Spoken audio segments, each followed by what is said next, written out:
नमस्कार। जब जब चुनाव आता है कांग्रेस पार्टी में तनाव आता है। मैं इसलिए ये कह रहा हूँ क्योंकि अगले साल कांग्रेस कई राज्यों में विधानसभा चुनाव है। उससे पहले कांग्रेस पार्टी जहाँ एकजुट दिखनी चाहिए थी, वहाँ कहीं न कहीं कांग्रेस पार्टी की जो अंदरूनी कलह है, वो बाहर आ रही है। पंजाब हो, उत्तर प्रदेश हो, कई ऐसे राज्य हैं जहाँ नेता खत्म हो चुके हैं लेकिन वहाँ पता ही नहीं चल रहा। ऐसा पहली बार नहीं हुआ है। छत्तीसगढ़ का चुनाव आपको याद होगा, राजस्थान में भी क्या हुआ था।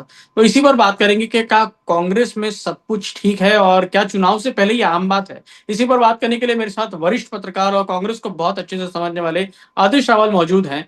आदिश जी, थैंक यू सो मच, आपने अपना वक्त दिया। और बिना समय गवाए मैं सबसे पहला एक ही सवाल पूछना चाहता हूँ कि क्या कांग्रेस में सब कुछ ठीक है या कांग्रेस अपनी प्रथा निभा रही है, चुनाव से पहले कला बाहर आ रही है? ये देखिए, ऐसा नहीं होता कि हर वक्त सभी राजनीतिक दलों में सब कुछ ठीक ठाक हो। हम्म, भाजपा में भी सब ठीक नहीं है, हम्म, कांग्रेस में भी सब ठीक नहीं है। हम्म, राजनीतिक दलों में ये एक बड़ी साधारण सी बात है कि कुछ ना कुछ राज्यों में उठापटक चलती रहती है, केंद्रीय लीडरशिप में तनाव रहता है, तो वो हर राजनीतिक दल में कुछ ना कुछ तनाव रहता ही है। अब कांग्रेस, क्योंकि आप इसलिए इसकी चर्चा कर रहे हैं क्योंकि थर्ड टर्म है कि सरकार बीजेपी की है, केंद्र में कांग्रेस सत्ता से बाहर है और कमजोर है उनकी लीडरशिप, चार राज्यों में सरकार है। तो उस लिहाज से जब आप देखते हैं तो मुझे लगता है कि फिर कांग्रेस महत्वपूर्ण हो जाती है कि भाई कैसे वो विपक्ष की भूमिका में अपने आप को स्ट्रोंग करे, मजबूत करे, कैसे अपना घर ठीक करे, कैसे राज्य जीते और कैसे वो अपनी खोई हुई जमीन को वापस पाने की कोशिश करे। लेकिन उसके सामने चुनौती ये है कि उसके सामने बीजेपी है, नरेंद्र मोदी है, अमित शाह है, और जिस तरीके की सरकार ये लोग चलाते हैं उसमें विपक्ष के पास कोई ज्यादा कुछ करने के लिए है नहीं है। अब सपोज करिए कि आपको प्रोटेस्ट करना है, तो वो आपको कांग्रेस पार्टी की ऑफिस के बाहर ही बैरिकेडिंग कर देंगे, कहेंगे आप अंदर ही प्रोटेस्ट कर लीजिए। हम्म, तो आप अब टीएमसी के आपने 20 सांसद तोड़ दिए और कहा कि ये एनसीपीआई के अब 20 सांसद हो गए हैं। जिस पार्टी ने हम्म, कभी चुनाव नहीं लड़ा, जिसका कोई सांसद हम्म, कभी था ही नहीं, हम्म, जिसने कोशिश भी नहीं करी लोकसभा आने की, हम्म, आज उस पार्टी के 20 सांसद लोकसभा में हैं। पंजाब में बीजेपी के पास सिर्फ 2 विधायक हैं, लेकिन उसके पास राज्यसभा के सांसद 7 हैं, जबकि हम्म, विधायक चुनते हैं राज्यसभा सांसदों को। है हम्म, ना? उधर उद्धव ठाकरे की पार्टी के आपने 6 सांसद तोड़ लिए हैं। हम्म, सुप्रिया सुले आपको वैसे वोट देने की राजी हो गई हैं। हम्म, तो बहुत ज्यादा सा स्कोप नहीं है विपक्षी पार्टियों के पास जिस तरीके की राजनीति आज हिंदुस्तान में हो रही है। हम्म, मुझे लगता है कि जनता ने ही चमत्कार किया था 2024 में, के लोकसभा चुनाव में मंदिर बन गया। और मंदिर बनने के बाद लोगों को लगा कि नहीं, अब तो 400 सीट ही आएंगी और हम्म, लोग तो इस बार 400 सीट देंगे। और विपक्ष ने ये बात मान मान भी ली थी।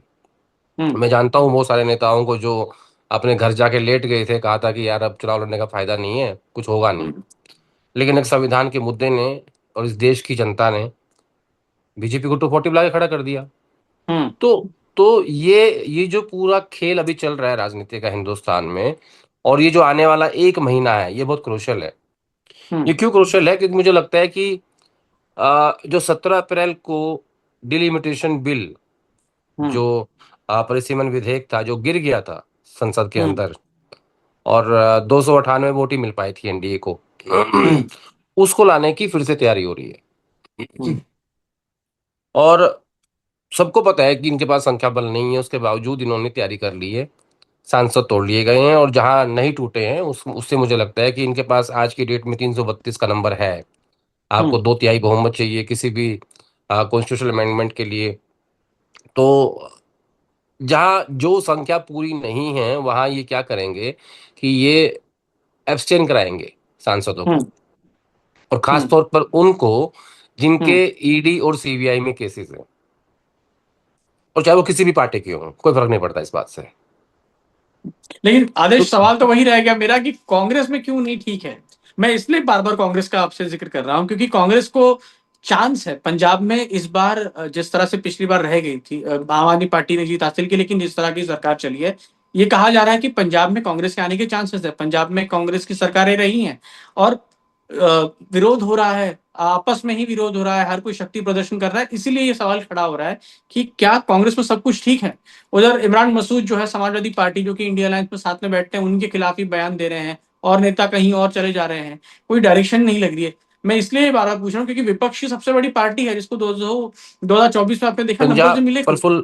प्रफुल्ल पंजाब में कांग्रेस पार्टी के पास एक बेहतर मौका था अभी भी हम्म। है, ज्यादा टाइम हम्म। नहीं हुआ है, क्योंकि मुझे लगता है कि चुनाव में अभी समय है, और अगर समय रहते इन्होंने फैसले कर लिए तो इनके लिए फायदेमंद रहेंगे।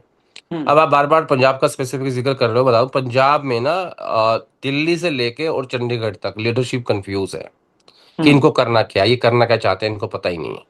हम्म। इन्होंने पहले एक एक्सरसाइज शुरू की और कहा कि हम हम्म। ना पंजाब के अध्यक्ष को चेंज करते हैं। उस पर सहमति नहीं बन पाई। तो हम्म। लीडरशिप ने एक कमेटी बनाई, जिसमें अजय माकन, मीनाक्षी नटराजन, इनको कहा कि आप लोग वहां के मूड को भापिए और हमें एक रिपोर्ट दीजिए। रिपोर्ट ये कहती थी कि आपको लीडरशिप चेंज करनी चाहिए, हम्म। लेकिन नहीं की। हम्म। क्या हुआ, चन्नी साहब को पार्टी की लीडरशिप ने, टॉप लीडरशिप ने फोन करके ये कहा कि हम चाहते हैं कि विजेंद्र सिंगला अध्यक्ष हो जाए, आप कैंपेन कमेटी चीफ रहेंगे। तो ऐसे में ना चीफ मिनिस्टर का कोई फेस ही नहीं होगा, और हम्म। हम इसको ओपन छोड़ देंगे हमेशा की तरह। कांग्रेस पार्टी की एक आदत है, इसका काम करने का तरीका है कि वो कभी चीफ मिनिस्टर को अनाउंस नहीं करते हैं। हम्म। एक ही मौका मुझे याद आता है 2017 का, जब कैप्टन कैप्टन साहब को इन्होंने पहले अनाउंस कर दिया था कि ये हमारे मुख्यमंत्री कैप्टन अमरिंदर सिंह जी होंगे। तो एक और मौका था शायद आदेश में आपको, बस वो जब आपको याद होगा सिद्धू साहब और चन्नी दोनों थे और हाथ उठा के राहुल गांधी ने अनाउंस कर दिया था। चन्नी सिटिंग चीफ मिनिस्टर थे। हम्म। देखिए, सिटिंग चीफ मिनिस्टर होना एक हम्म। अलग चीज है। अदरवाइज हम्म। कांग्रेस पार्टी कभी किसी का अनाउंस नहीं करती है। हम्म। एक ही मौका था 2017 का, जब हम्म। इनको कैप्टन अमरिंदर सिंह को अनाउंस कर दिया गया था कि ये हमारे मुख्यमंत्री होंगे। तो इनको ये कहा कि हम चीफ मिनिस्टर की लड़ाई ओपन छोड़ रहे हैं, और विजेंद्र सिंगला जो हाईकमांड के आदमी है, संगरूर के सांसद रहे हैं, उनको हम प्रदेश अध्यक्ष बना रहे हैं, और आपको कैंपेन कमेटी का चीफ। तो इन्होंने टॉप लीडरशिप को, चन्नी साहब ने मना कर दिया, कहा कि आप मुझे ही मत बनाओ, मैं आपकी हम्म। बड़ी इज्जत करता हूं। हम्म। तो टॉप लीडरशिप ने ये कहा कि अगर आप हमारी इज्जत कर रहे होते तो आप ये फैसला मान लेते ना। हम्म। तो वहां से चर्चा शुरू हुई। फिर 5 दिन के लिए फिर इन्होंने अनाउंस कर दिया कि कैप्टन सॉरी राजा वड़िंग ही जो है वो हमारे अध्यक्ष रहेंगे, और चन्नी साहब कैंपेन कमेटी चीफ रहेंगे। वो चन्नी साहब के पूरा नाराज हो गए, और उनका उनके साथ एक कैंप इकट्ठा हो गया, और 5 दिन तक वो चंडीगढ़ में और उनके आसपास वहां बैठे रहे। भूपेश बघेल वहां गए, एक्सरसाइज हुई, लेकिन कोई रास्ता नहीं निकला। राहुल गांधी ने कहा कि मैं इस पे रीथिंक करूंगा, पुनर्विचार हम्म। करूंगा। हम्म। लेकिन होता क्या है कि जिस तरीके का एटीट्यूड चन्नी साहब ने अपनाया, एक बगावत सी उसमें दिखाई देती थी, उसको गांधी परिवार कभी एक्सेप्ट नहीं करता है। हम्म। ये कभी अपने फैसले को बदलते नहीं है, हम्म। बशर्ते उसका तरीका ठीक कराने का कुछ और हो सकता था। कोई और वे आउट। तो तो जो जिस चन्नी साहब को राहुल गांधी ने अ, उठा के चीफ मिनिस्टर बनाया था, और ये हम्म। मैसेज दिया था कि उत्तर भारत में राहुल गांधी एक दलित चीफ मिनिस्टर बनाना चाहते हैं, और अभी भी चाहते थे। उनकी हम्म। कोशिश ये थी कि मैं उत्तर भारत में एक दलित मुख्यमंत्री बनाऊं, और उसका संदेश बहुत दूर तक जाए। क्योंकि 111 दिन मुख्यमंत्री रहे थे चन्नी जी, जब 2022 में के चुनाव से पहले, जब कैप्टन साहब को हटाया गया था। लेकिन जो विश्वास उनको लेके लीडरशिप में था, वो थोड़ा सा कम हुआ है पहले के मुकाबले। मैं कंपैरिजन हम्म। कर रहा हूँ। तो ये इस तरीके की बात चल रही है, लेकिन अभी भी ये क्लैरिटी नहीं आई है कि क्या राजा वड़िंग के साथ चुनाव में जाएंगे या चन्नी साहब के साथ जाएंगे। लेकिन एक बात जरूर तय है डे वन से, कि चरणजीत सिंह चन्नी को प्रदेश कांग्रेस कमेटी का अध्यक्ष नहीं बनाया जाएगा। और क्या ये इसका भी तय है, इम्पैक्ट इम्पैक्ट आएगा? नहीं नहीं, और ये भी तय है कि ये कलेक्टिव लीडरशिप में चुनाव में जाना चाहते हैं। लेकिन हम्म। फिलहाल जब आप और मैं बात कर रहे हैं प्रफुल्ल, तो लीडरशिप कंफ्यूज है। इनको कोई रास्ता नजर नहीं आ रहा है कि हम कैसे इसको सॉर्ट आउट करें। अब मैं आपको 3 उदाहरण देता हूं कि किस हम्म। तरीके से लीडरशिप ने बाकी राज्यों को हैंडल किया और वो पंजाब में आके फंस गए। हम्म। संगठन महासचिव केसी वेणुगोपाल केरल से थे, उसके बावजूद उन्होंने उनको मैनेज करके और वीडी सतीशन को वहां का मुख्यमंत्री बनाया। वहां कुछ नहीं हुआ, ना गुटबाजी हुई, ना झगड़ा हुआ, कुछ भी नहीं हुआ। कर्नाटक में आपने कितना स्मूथली एक चीफ मिनिस्टर को चेंज कर दिया। हम्म। तमिलनाडु में आपने तमिलनाडु में आपने कितनी आसानी से अपने सबसे हम्म। पुराने सहयोगी डीएमके को हम्म। छोड़ दिया और टीवी के से हाथ मिला लिया। हम्म। उधर तेलंगाना में आपके एक युवा मुख्यमंत्री हैं। हम्म। आंध्रा में आपकी वाईएसआरसीपी से एक अलायंस की बात चल रही है, नए हम्म। नए जो अलायंस की बात हो रही है। तो जब मैं साउथ को वैसे देख रहा था, लेकिन जब मैं पंजाब आके यहाँ इसको मैंने डिकोड करने की कोशिश की, तो यहाँ पे एक मैसेज खराब हुआ है पार्टी का, और खासतौर पर राहुल गांधी की लीडरशिप का। क्योंकि पार्टी के जो सेनापति हैं वो उसको अच्छे से हैंडल नहीं कर पाए, जिनको जिम्मेदारी दी गई थी। जिम्मेदारी किस बघेल बात साहब। की थी? सब है उसमें, बघेल साहब हैं, वो अपना केसी वेणुगोपाल हैं, ये काम संगठन महासचिव का होता है। हम्म। उनको पार्टी की जिम्मेदारी सौंपी हुई है और आप ही को ही वो सब क्राइसिस मैनेजमेंट करना है। जहां जहां स्टेट्स में आप गोवा गए, आप वहां नहीं हैंडल कर पाए, वहां पे कलेश हो गया। पंजाब में ऑलरेडी चल ही रहा था, लेकिन अभी भी आपके पास कोई ऐसा ठोस सोल्यूशन नहीं है जिससे ये मैसेज जा सके कि नहीं, हमने पंजाब को सॉर्ट आउट कर दिया है। तो पंजाब में को लेके लीडरशिप बहुत कंफ्यूज है और मुझे लगता नहीं है कि इतनी आसानी से कोई रास्ता निकलने वाला है फिलहाल। ये कहा तो जा रहा है कि सब चंगा सी, लेकिन राहुल गांधी आते तो सब बेटर हो जाता, लेकिन वो थे ही नहीं शायद। नहीं नहीं, राहुल गांधी जब गए थे तो वो उन्होंने इस बात का फैसला कर दिया था कि विजेंद्र सिंगला अध्यक्ष होंगे और चन्नी साहब कैंपेन कमेटी के चीफ होंगे, और हम्म। राजा वड़िंग को हम दिल्ली में भारतीय राष्ट्रीय कांग्रेस में एआईसीसी में एडजस्ट कर देंगे। हम्म। ये सब कुछ तय था। लेकिन जब चन्नी और उनके ग्रुप ने सिंगला साहब के नाम के ऊपर आपत्ति जताई, तो फिर ये हुआ कि हम दोनों ही नेताओं को साथ लेके चलते हैं, राजा वड़िंग को भी और चन्नी को भी। एक हमारे अध्यक्ष हैं, एक कैंपेन कमेटी के चीफ हैं, एक दलित हैं, एक जट सिख हैं, उधर प्रताप सिंह बाजवा हैं, वो भी जट सिख हैं, और एक कॉम्बिनेशन बन जाएगा। और हमने दोनों को ही साथ ले लिया और चीफ मिनिस्टर की लड़ाई ओपन छोड़ दी है।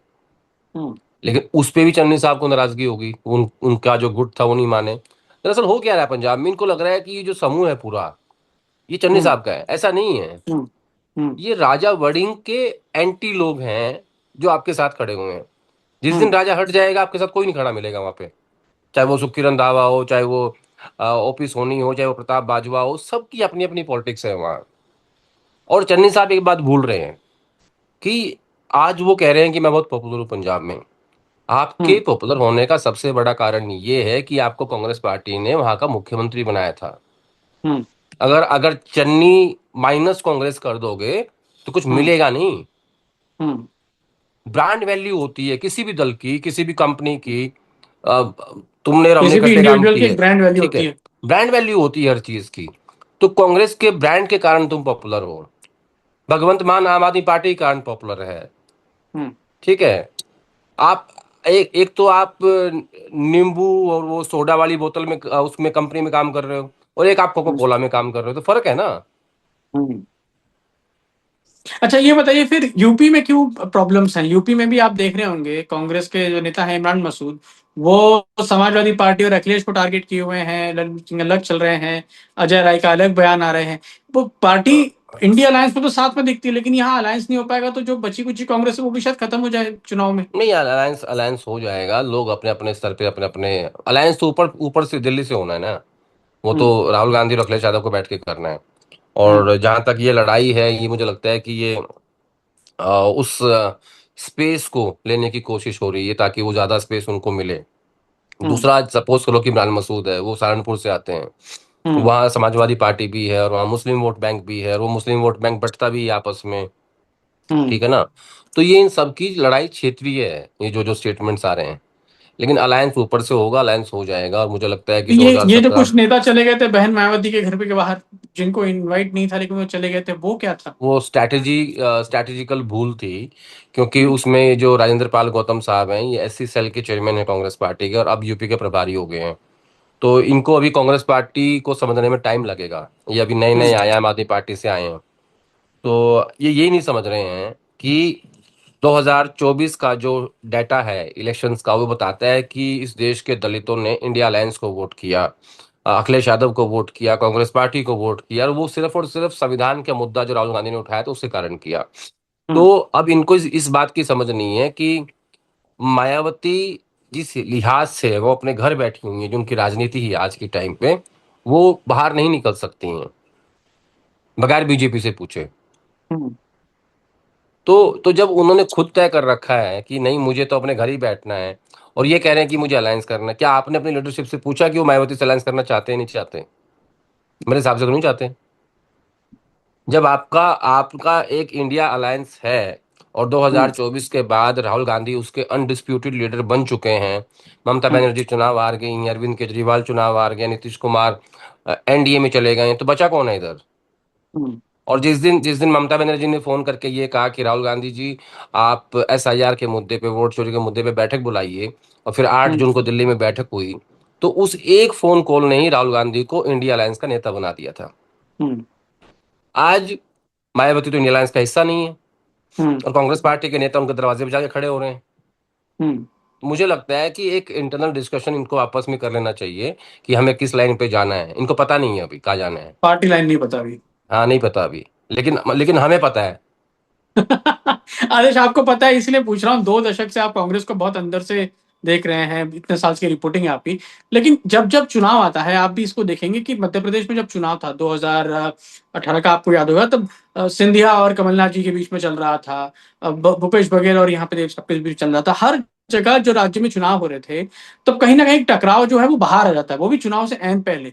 और चुनाव के बाद जैसे केरल और कर्नाटक में था कि सीएम कौन बनेगा, उसको लेकर भी ये क्यों होता है? जबकि कांग्रेस पार्टी, वो लोग सब कहते हैं कि आला कमान की मानेंगे, हाई मतलब वो मानेंगे वहां से ही, लेकिन फिर अच्छा ये ये झगड़ा बताओ, क्यों, ये फुल। अजय बताओ, क्या ये भाजपा में नहीं होता?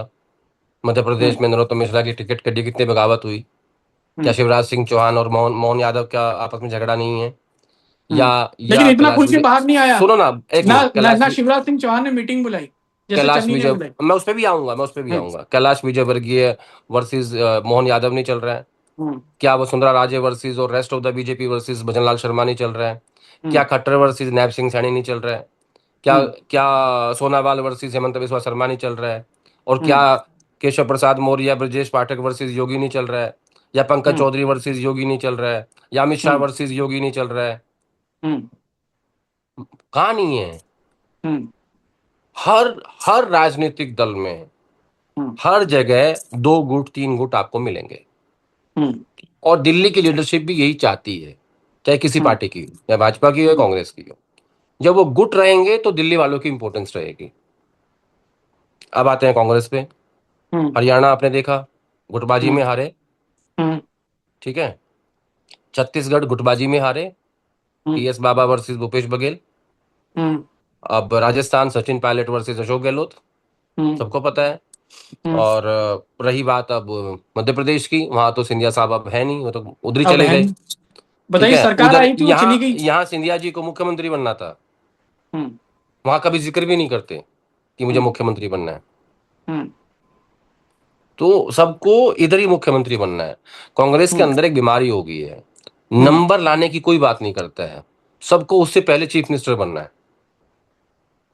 अगर ये बीमारी ठीक कर लें अपनी, तो मुझे लगता है कि इनकी आधी समस्या ठीक हो जाए।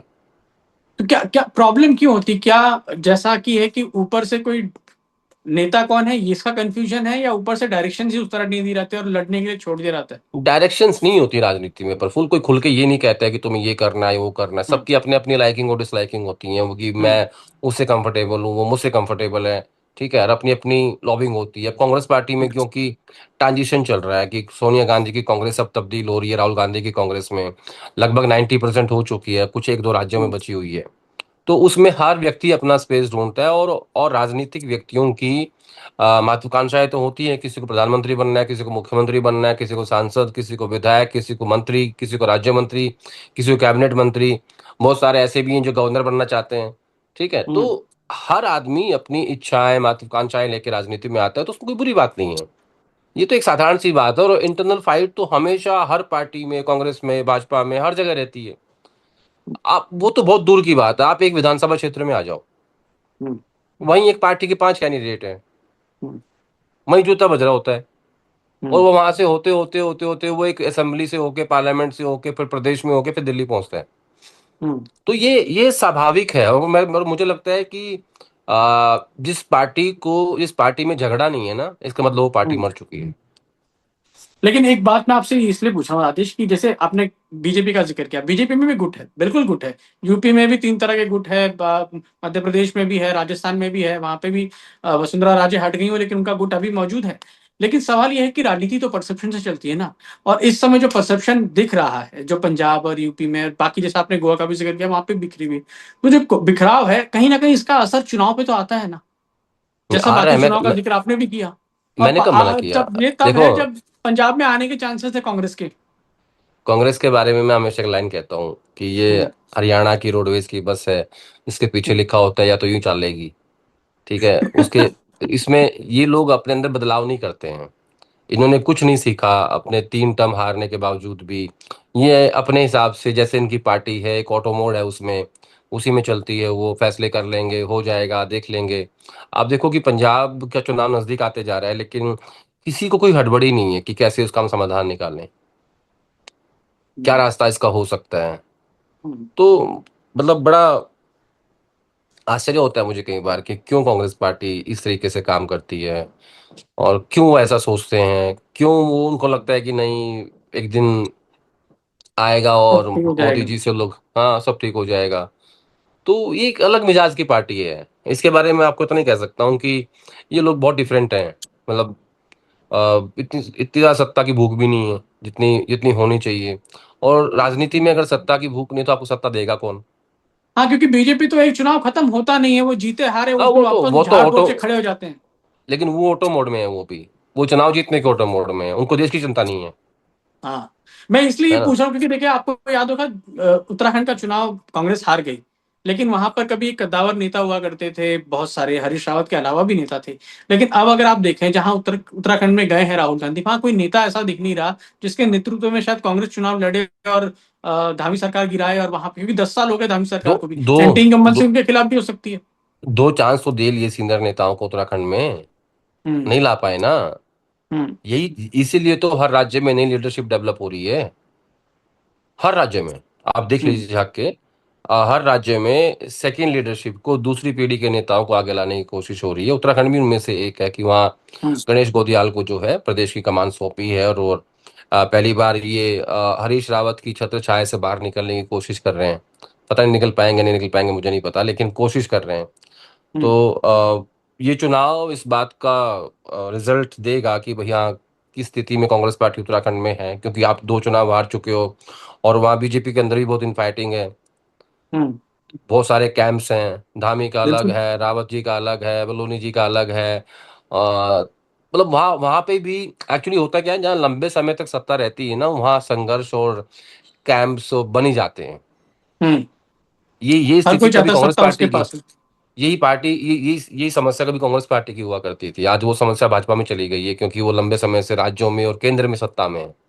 लेकिन आदेश, सवाल ये है कि आपने देखा, आपने कहा ना कि चाहते हैं, लेकिन पंजाब में नहीं आना चाहते ये लोग। क्या ये लोग बाकी राज्यों में नहीं आना चाहते? क्योंकि कांग्रेस देख तो रही है, समझ भी रही होगी, आप भी इतना समझ रहे हैं बाहर से रहते हुए, तो अंदर वाले तो ज्यादा बेहतर समझ रहे होंगे, और आपको भी कुछ पता चला होगा कि किसको ठीक नहीं नहीं, करने वो के लिए राहुल चाहते हैं, गांधी को क्यों नहीं, इनिशिएटिव क्यों लेंगे। क्यों नहीं चाहेंगे, चाहते हैं।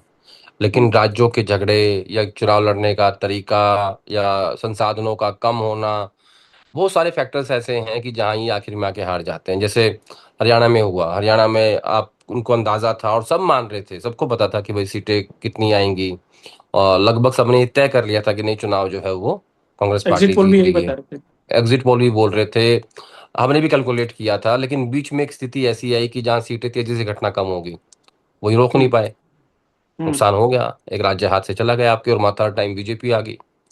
हम्म, तो तो चाहते हैं, लेकिन एक जो होता है ना कि जिस तरीके का कंट्रोल प्रधानमंत्री मोदी और अमित शाह जी का है पूरी पार्टी के ऊपर, जिस तरीके से वो काम करवाते हैं, काम करते हैं, वैसा कंट्रोल कांग्रेस पार्टी में चलता नहीं है। कांग्रेस पार्टी हम्म, आंतरिक रूप से बहुत ज्यादा लोकतांत्रिक है।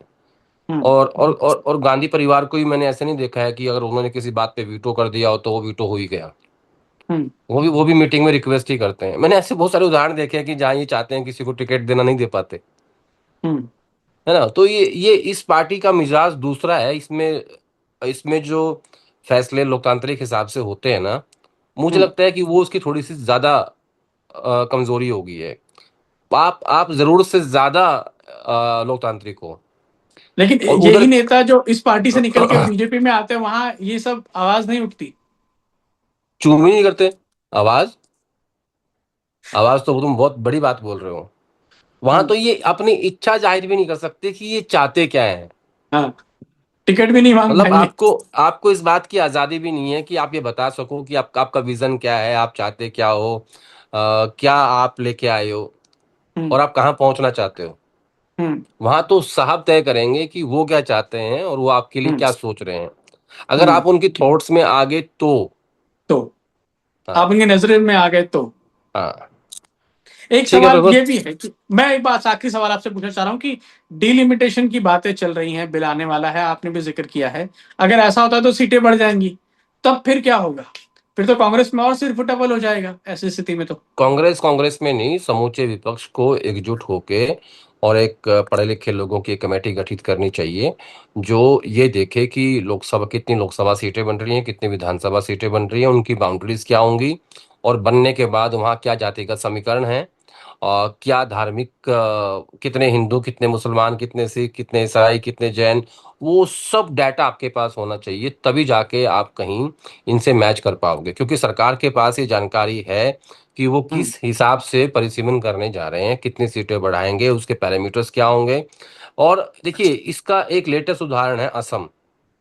हम्म। असम की 22 से 23 विधानसभा सीटें ऐसी हैं जो सिर्फ इन्होंने परिसीमन के बाद वहां सिर्फ मुसलमान ही जीत सकता है। तो हम्म। आपने उन 22-23 सीटों में मुस्लिमों का मोहल्ला क्रिएट कर दिया, हम्म। जिससे जिससे क्या हुआ, हम्म। जिससे 100% पोलराइजेशन हो गया। तो उससे भाजपा को फायदा होता है। हम्म। तो विपक्ष इंडिया अलायंस को एक कमेटी हम्म। गठित करनी चाहिए, एक इंडिया अलायंस को करनी चाहिए, और हम्म। बाकी रीजनल पार्टीज को भी करनी चाहिए, अपनी अपनी पढ़े लिखे लोगों की जो जानकार है, जो परिसीमन को समझते हैं, और उसका गहन अध्ययन करें, क्योंकि अभी आपके पास समय है।